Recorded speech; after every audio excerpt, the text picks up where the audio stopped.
Family में मेरी माँ है, वाइफ है, 2 बेटियां हैं। मैंने अपनी लाइफ में बहुत स्ट्रगल की। दरअसल मुझे मिलाकर हम 5 भाई बहन हैं। हम छोटे थे तो हमारे घर में हमेशा पैसों की तंगी रहती थी। छोटी से छोटी चीज के लिए खर्चना पड़ता था। मेरे पिताजी ने जैसे तैसे करके हमें स्कूल तक की पढ़ाई करवाई और फिर साफ साफ कह दिया कि इससे आगे पढ़ाना उनके बस की बात नहीं। इसीलिए हमें अपनी पढ़ाई और बाकी रिस्पॉन्सिबिलिटीज को खुद से संभालना। मैं पढ़ाई में अच्छा था, इसीलिए मैंने घर पर बच्चों को ट्यूशन देना शुरू कर दिया। इससे मेरे कॉलेज की फीस और मेरे छोटे मोटे खर्च निकल जाते। इसी तरह कॉलेज पूरा हुआ तो मैं अच्छी जॉब की तलाश करने लगा। इसी दौरान एक दिन हार्ट अटैक की वजह से मेरे पिताजी की डेथ हो गई। उनकी डेथ के बाद मुझे पता चला कि उन्होंने हमारी दोनों बहनों की शादियों के लिए काफी कर्ज ले रखा था, जिसे चुकाने की जिम्मेदारी अब हमारी थी।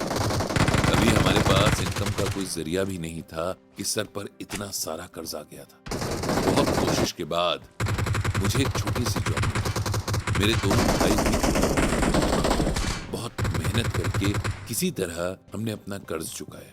किराए के घर पर रहते थे, इसीलिए जिसको जिस शहर में जॉब मिली वो शहर में चला गया। इसी तरह हमने धीरे धीरे अपनी जिंदगी में आगे बढ़ना शुरू किया। हमारी शादियां हुई तो जिम्मेदारियां और बढ़ गई और फिर वही विशेष साइकिल शुरू हुई हमारे पिताजी की जिंदगी में थी। दिन भर की मेहनत, बढ़ते खर्च, छोटी छोटी खुशियों के लिए तरसते देखकर लगता था जैसे ये सिलसिला कभी हम जरूर खत्म हो जाए। लाइफ में इतनी स्ट्रगल करने के बाद मैं बहुत शॉर्ट टेम्पर्ड हो गया था, जिससे मैं ना चाहते हुए भी अपनी वाइफ और बेटी पर गुस्सा निकाल देता था। कभी कभी तो लगता था बेकार ही जी रहा हूं। मेरे ऑफिस में एक कलीग हैं जो सोशल मीडिया पर आपके वीडियोस देखते हैं। उन्होंने मुझे भी आपके वीडियो दिखाए। उन्होंने ही मुझे इस सेमिनार के बारे में बताया था। मैं आज यहाँ इसी उम्मीद से आया हूँ कि मेरे सवालों के जवाब मिल सके। आखिर ऐसा क्या करते हैं कुछ लोग कि उनके पास सब कुछ होता है जबकि दूसरों के पास कुछ नहीं। मैं ये सवाल किसी जेलिसी में नहीं बल्कि क्यूरियोसिटी में पूछ रहा हूँ, ताकि अगर अभी मेरे बस में कुछ हुआ तो वो करके अपनी लाइफ बदल सकूं और मेरे बच्चों को स्ट्रगल न करना पड़े जो मैंने किए हैं। इतना कहकर तरुण चुप हो गया। विराज ने उसे थैंक्स कहा और बैठ गया। इसके बाद विराज ने अभी यहाँ पर तरुण जी ने जो कुछ भी कहा ये हम में से ज्यादातर की कहानी है। हम इन्हीं सवालों के साथ सोते और जगते हैं, इनके जवाब तलाशते हैं और इस कोशिश में कभी दुनिया को दोष देते हैं तो कभी अपनी किस्मत लिखने वाले भगवान। लेकिन आज मैं आपको बताता हूँ कि हम कैसे अपनी जिंदगी बदल सकते हैं और ये एक्चुअली कितना आसान है। हमें बचपन से सिखाया जाता है कि हमारे साथ जो कुछ होता है उसके लिए कोई और जिम्मेदार है।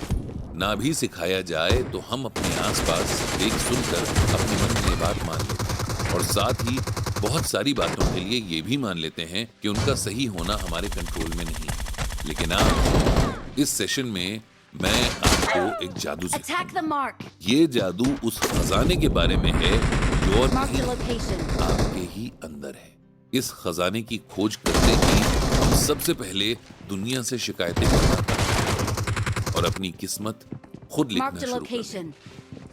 इस जादू को आपको बताने से पहले मैं आपको कॉन्शियस और सबकॉन्शियस में क्या फर्क होता है पहले ये क्लियर करता हूँ, फिर हम आगे बढ़ेंगे। कॉन्शियस का मतलब होता है चेतन यानी एक्ट। कॉन्शियस माइंड में हम सोच समझकर लॉजिक के बेस पर कोई डिसीजन लेते हैं या कोई काम करते हैं, जबकि सबकॉन्शियस माइंड हमारे मन की वो स्टेज है जिसमें हमारा मन हमारे पुराने एक्सपीरियंसेस और इमोशंस के बेस पर अपने आप अपना काम करता है। आइए अब समझते हैं अपने अंदर के उस खजाने को जो अब तक हमसे छिपा हुआ था, अपने भीतर की सोने की खान को जिससे आप जो चाहे निकाल सकते हैं। ये एक साइंटिफिक फैक्ट है कि अगर किसी लकड़ी के टुकड़े पर चुंबक लगा हो तो वो अपने वेट से 12 गुना ज्यादा वजन उठा लेता है, लेकिन बिना चुंबक के टुकड़ा एक तिनका भी नहीं उठा पाता। बिल्कुल यही बात हमारे साथ भी है। हमारा मन भी एक मैग्नेट यानी चुंबक की तरह होता है। हमारे आसपास 2 तरह के लोग होते हैं, एक जो हमेशा सोचते हैं कि वो जीतने के लिए करना है और दूसरे वो जो लोग कोई भी काम शुरू करने से पहले ही ये सोचकर डर जाते हैं कि हमसे नहीं हो पाएगा। जबकि सच तो ये है कि जो चाहे वो पा लेने की ताकत हम सबके अंदर है, बस हमें उसे पहचानने की जरूरत है। इस दुनिया की हिस्ट्री में अब तक जितने भी महान लोग हुए हैं, उन सब ने अपने सबकॉन्शियस माइंड यानी अवचेतन मन की ताकत को पहचाना और उसी का इस्तेमाल करके उन्होंने वो सब हासिल किया जिसके लिए लोग उन्हें सदियों तक याद रखते हैं। हम लोग बाहर की दुनिया में भटकते रहते हैं, अपने हालात को कोसते रहते हैं, लेकिन कभी भी अपने मन के अंदर झांक कर नहीं देखते हैं, क्योंकि हम इस राज से अनजान हैं कि हमारा मन कितना ताकतवर है। विराज ने आगे कहा कि हम सबका हक है कि हम सबको जिंदगी में वो सारी खुशियां मिलें और सक्सेस मिले जो हम चाहते हैं। इसी